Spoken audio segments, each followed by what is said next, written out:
Welcome to Organizational Sherlocks, the podcast where business meets psychology and your organizational puzzles meet their match. Join us for captivating stories and practical solutions to unravel your toughest challenges.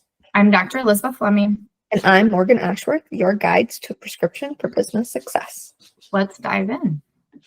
So I'm excited for this episode because some of our listeners have asked a few questions and or a couple myths that they've heard regarding IO psychology that they want a little clarification on. And so today we're truly just going to go through listener questions to talk about IO psychology and what we do, what it is, what it isn't.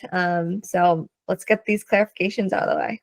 Yeah, I think that sounds good. Yeah, so with all of our listeners sending in different questions, we kind of have decided to take, like you said, a Mythbusters approach to this to make it fun today. So even though it's not exactly what our listeners wrote down, it is the essence of what they said put into myth form. So if you're okay with it, Morgan, maybe we can start with the first one, which I think is pretty big and a pretty common misconception across the board, not necessarily within the IO, professional field, but more broadly. Mm-hmm. Does that sound good? Yeah, sounds good. Right. So I know, go ahead if you want to start. You start. Go right ahead. Okay. So myth number one, IO psychology is just hiring and firing. Definitely not true. Definitely not true. So Elizabeth, what's your take? Well, number one, I hate firing people. It's like probably the worst thing that I've had to do. But I do like hiring people. But I will say I like hiring people when it comes to having more objective sources supporting that hiring. But I won't go down that rabbit hole. Really, IO psychology is much broader than that. And I think it begs the kind of the question of, well, what is it really, right? And I think that's a question a lot of people have broadly. And so it's really up to us as IO professionals to be able to share what that is, which in my mind, as you all know, I work in the leadership development space, leadership, team development, organizational development. You're working internally as an executive, yes, overseeing HR, right? And so there's a lot to it, but really it's anything from leadership to performance to workplace well-being to making systems changes and making sure that those changes incorporate the people aspects of the change as well. So long story short, it's very, very broad. Would you agree with that, Morgan? Yeah, I fully agree. I do feel that almost in anything that we're working on in the IO field is regarding improvement. And it's always improvement in the people space in some way, shape, or form. So people operations across the company.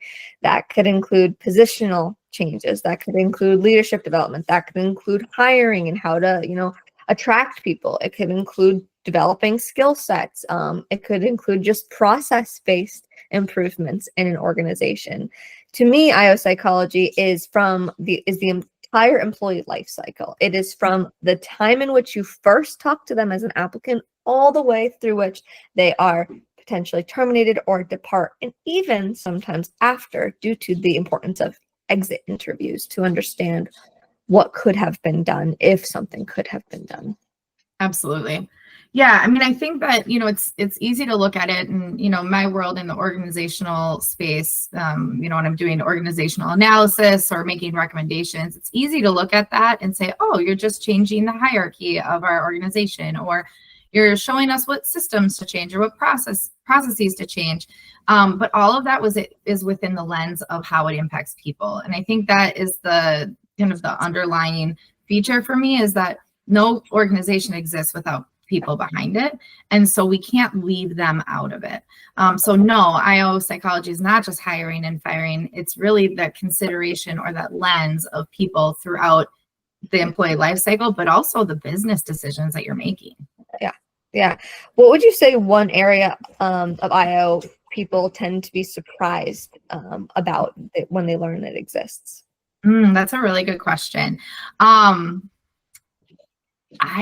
This is a different one. I would say probably like ergonomics and the way that you set up say office settings, like if you're in person, right? Are you hoteling desks? I mean, there's implications that come with that. Hoteling mean you're sharing desks with people.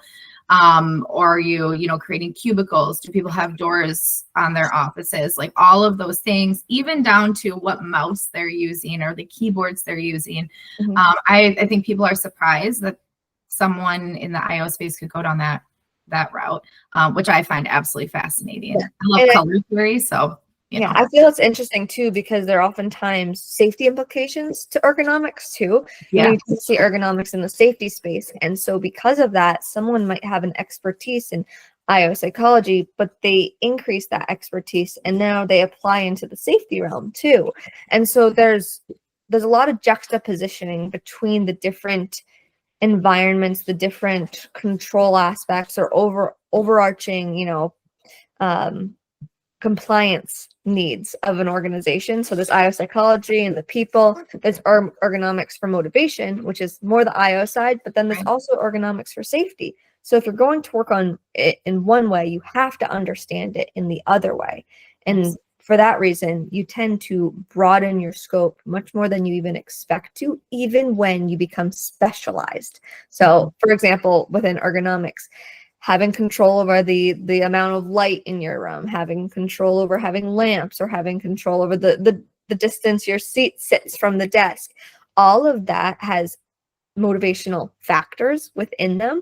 And so it could motivate people. Certain different ergonomical trends might motivate individuals differently as well. So ergonomics, I think, is a prime example that you've given. Yes. Well, I don't know. It's one that always just when I tell people that they get very surprised. So would you say there's another area that people are surprised to learn exists?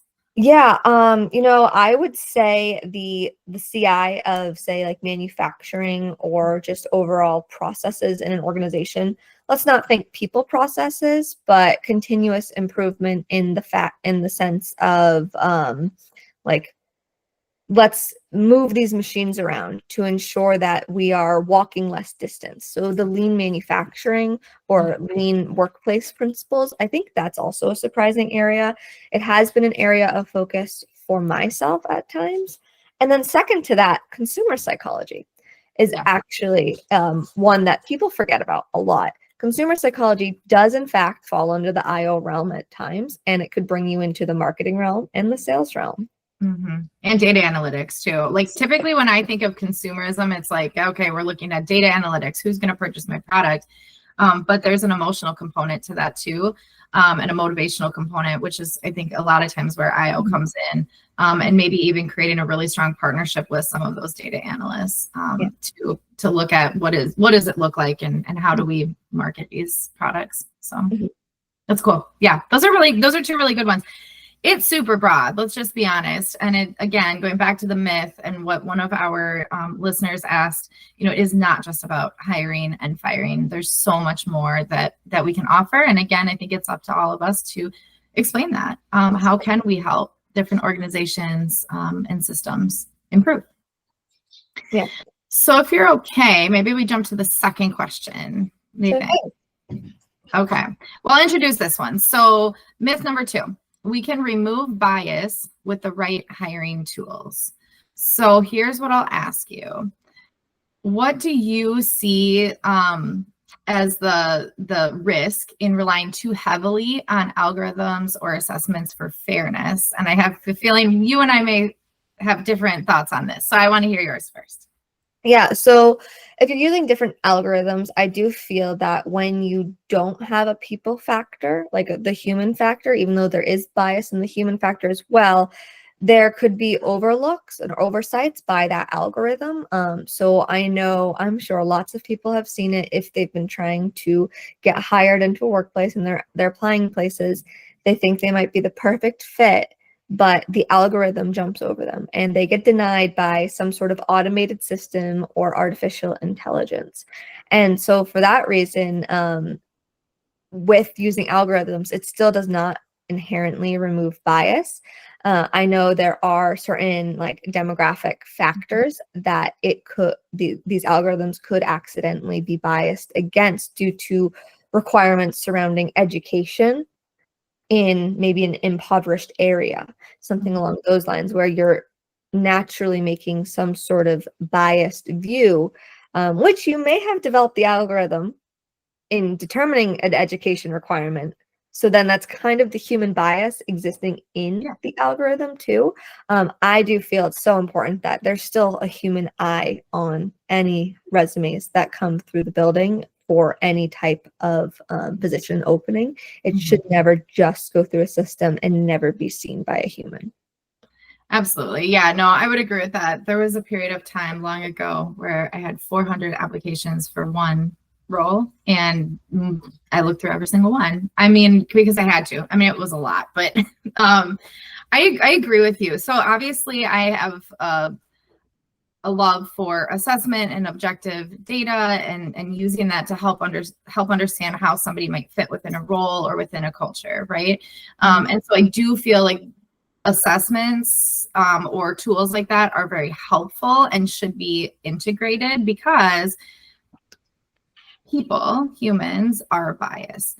And what I will say is some of those assessments are biased too. And so I will always talk to my clients and say, hey, I'm not here to replace you as a recruiter or replace you as a hiring manager. I'm here to supplement what you already know, maybe challenge you to think deeper. And that's the way that I see our role as IO psychologists. Is it's not necessarily to say we can do it better, but it's, hey, can we partner and be alongside you, help reduce as much risk or as much bias as we can by challenging one another when that bias comes up. And I don't mean challenging in like a mean way, but I mean in a way that helps us grow and learn. Although I tend to say I use the term challenge versus like argument oftentimes in the environment, because a challenge is all about making you a better person. It's all about getting you to that next level. It's the eustress, the good stress behind it. So totally understand what you mean by challenge, and hopefully our listeners have gotten that from the fact I think we've used it a few times. Probably. But I agree with you. It is about partnering so that you can challenge biases across the scope, and make sure that whatever tools you are using, whether that be your own human thought or algorithmic assessments, whatever you're using, or both, which do supplement each other. And algorithms might suggest certain resumes, but again, you can't be biased to only looking at the suggested resumes, right? So it's touch and go, but you also have to understand there is always going to be a gray area in many resumes. For example, the experience versus education argument these days. Right. That's really important to take into account. And it goes both ways. So like you don't have the education, but you have the experience, or maybe you don't have the level of experience, but you have a significantly larger amount of education. As long as that person has the skill sets necessary and the will and the way to do the job, then why should either matter? Yeah, no, I completely agree with that. I mean, I think there's definitely some fields, don't get me wrong, where that's not the case, like a healthcare system. You have to have the education and the experience to be a medical doctor. Like, we know that, right? I would hope my doctor has both the education and the experience. I don't know about you, but if I'm going into surgery, I want to know that they know what they're doing. So it's a little bit different, right? But for a lot of roles, I mean, I'm a huge believer. I mean, I value education very highly. Obviously, I work in academia and I have gone to school for too many years of my life, probably. But I also recognize that skills can be taught. And if we invest the right resources and we invest ones that help people grow, education isn't the be all end all. And I know that. But it can sure help too. Yes, most certainly.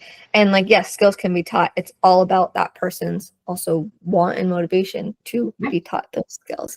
It does go both ways. So I think that's a great note, is skills can be taught if they didn't get it in some way, shape, or form. Sometimes if you find a personality fit, quote unquote, better than a skill fit, you might want to take that into account too. Skill sets and personality are very different.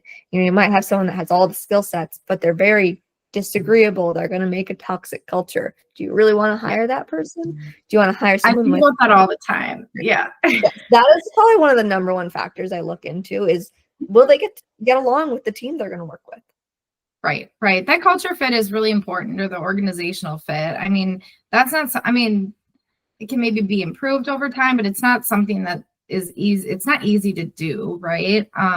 And so it should, in my mind, it should be a consideration on Yes. top of the other things. So Yeah, that's probably my number one consideration, for the fact that by the time the interviewees get to me, they've gone through the whole skill set and the whole experience questions.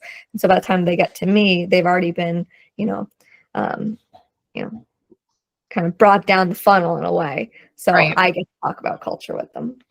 Absolutely. Yeah. So I think it's fair to say with this particular myth that we cannot remove bias completely, because humans are biased, systems are biased, algorithms can be biased. And so we can't remove it completely, but we can try to kind of break it down a little bit and actually help ourselves grow in the process, which is a pretty profound and cool thing, in my opinion. And each time we grow from it, the less bias we see in the next one, and then the next one, and then the next one. So, hopefully through challenging each other as people working together, as algorithms and systems working with people, over time, we can get to a extremely low level of bias, but it does depend on the organization to implement these factors with the experts like Elizabeth out there.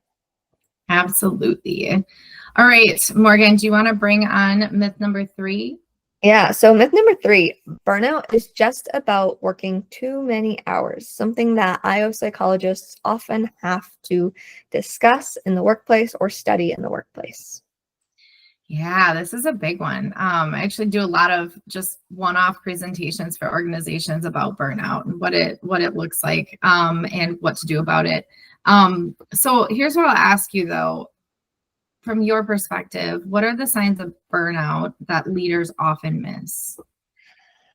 So there's a number of factors in burnout. I would say that disorganization is a sign of burnout that people oftentimes miss. I know there's so many different signs of burnout, but I would argue that that's one that leaders miss. They might just chalk it down to that person being unconscientious, when really they are a conscientious person and they're burnt in some way, shape, or form.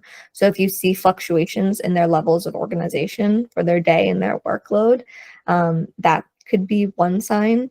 What are some that you're thinking of?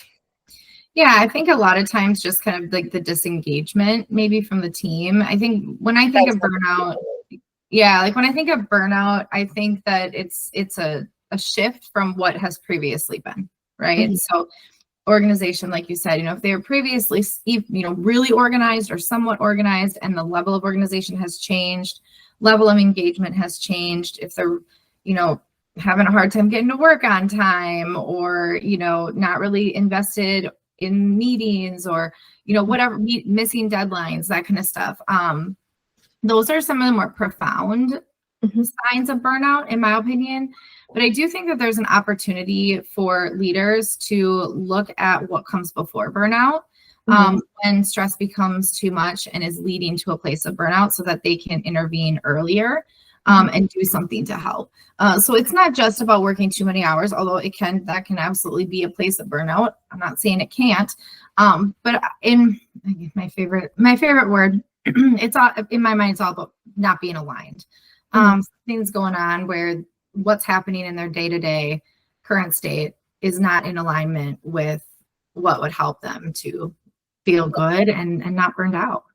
Yeah, I completely agree with you. And sometimes it's really hard to see burnout, because sometimes it could look like a disinterest in personal life activities. So they're not necessarily seeing it day to day. So they might see the work being perfect, but the day to day personal life is what's been affected. And so that's a little bit harder to see. Just like, let's say depression or anxiety, things like that could be harder to see in people, those emotional changes. And so because of that, it's really important to check in with your people. I actually teach with my team, like the types of burnout, like just to help them develop that awareness so that they can themselves also realign with whatever their needs are. It's about verbalizing it consciously verbalizing what it is that they're feeling burnt out in. so that they can determine, okay, I'm feeling a little bit creatively burnt out. Let me see if I have some monotonous tasks I can do to stay productive, but give me the creative rest that I need. And I think that with like our design team versus, there's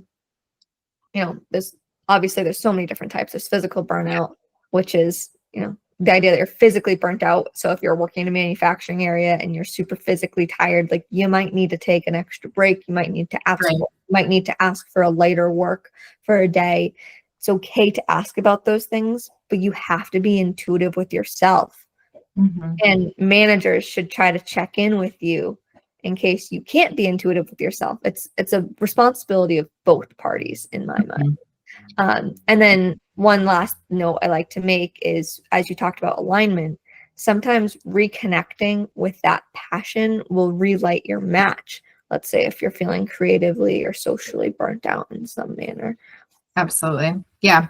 No, I would agree. I think there's just a lot of different ways that people can burn out. And I think just being curious and asking questions is really where it starts. As a leader of people, how are you feeling today? You're gonna be able to see, if you ask that regularly, you'll start to see changes in people's responses. Right? Just yesterday I had check-ins with 90% of the sales team to see how they're doing, because people are covering for each other with others traveling, and we have some deadlines coming up. And so I'm like, okay, what are things looking like? I'm like, this is what I see you have waiting on deadlines that you might need follow-ups with. So I also did my research, so they're not coming to me and I don't have as much information. So I'm saying, okay, this is what I have for you. I'm like, how are you feeling? What's your workload like? Are you feeling stressed? Do you feel that you don't have the bandwidth for this additional work? You're asking those questions, and the more you ask them, the less likely they are to push back against them, or the more likely they are to be open about it. Absolutely. Yeah. No, I would completely agree. And we could go down a whole path of how to prevent, how to engage with someone who's experiencing burnout, but that's probably another episode. Yeah, so maybe we just recap the truths of each of these myths. These were just a few that we decided to go through for you guys. But we have plenty of others. So, at a later date, we do hope to go through them. But if you have any questions, or you have regarding what IO psychologies do, you may not have noticed, but we had multiple discussion questions under each myth. So if you have questions, bring them our way. We'd be happy to discuss them in more depth. But Elizabeth, let's talk about the truths behind each one. So myth number 1 was IO psychology is just hiring, firing. But what's the truth? Truth is that IO spans from leadership to performance to workplace mental health, well-being, systems change, process, continuous improvement, and we could go on and on and on. The fact is that IO spans a much broader range than just hiring and firing. Now, myth number 2, we can remove bias with the right hiring tools. We know that to be false. So what's the truth? So as we said earlier, bias is embedded in both humans and in systems and in algorithms. So while the tools can help, they don't erase any structural inequality that exists or inequity that exists, but it can be a great way to partner. And finally, myth number 3 that we discussed was burnout is just about working too many hours. And we know that's not the truth. So what is it? It is that burnout is actually about misalignment or mismatch. So it could be misalignment in control, values, recognition, fairness, workload, community, physical settings, all of the things. So it is not just about one thing, not just about working too many hours. Yes. So thank you so much, Elizabeth. I appreciate you putting together the questions in a kind of a hierarchical manner with the myths. And I hope our listeners find it helpful as they either hopefully bring IOs into their facility, or as an IO looking for work in different facilities, knowing that you have a broader scope than you thought. Absolutely. Yes. No, I am glad we had this conversation, and I would encourage our listeners to bring more questions forward, because it's kind of fun. I like when we get to answer questions that people are curious about. So yeah. I would, that's my challenge of the day to our listeners, is to send us your questions. Let us know what you want to talk about. Yeah. Be your own organizational Sherlock. Be curious. Right. Send us some questions. Absolutely. Well, this concludes another intriguing episode of Organizational Sherlocks. I'm Elizabeth Fleming. And I'm Morgan Ashworth, reminding you that the journey to success is an ongoing investigation. Stay curious, stay strategic, and keep utilizing insights to decode your business mysteries. Join us every Tuesday for your next Whodunit. This is Organizational Sherlocks, closing today's case. We will see you next time.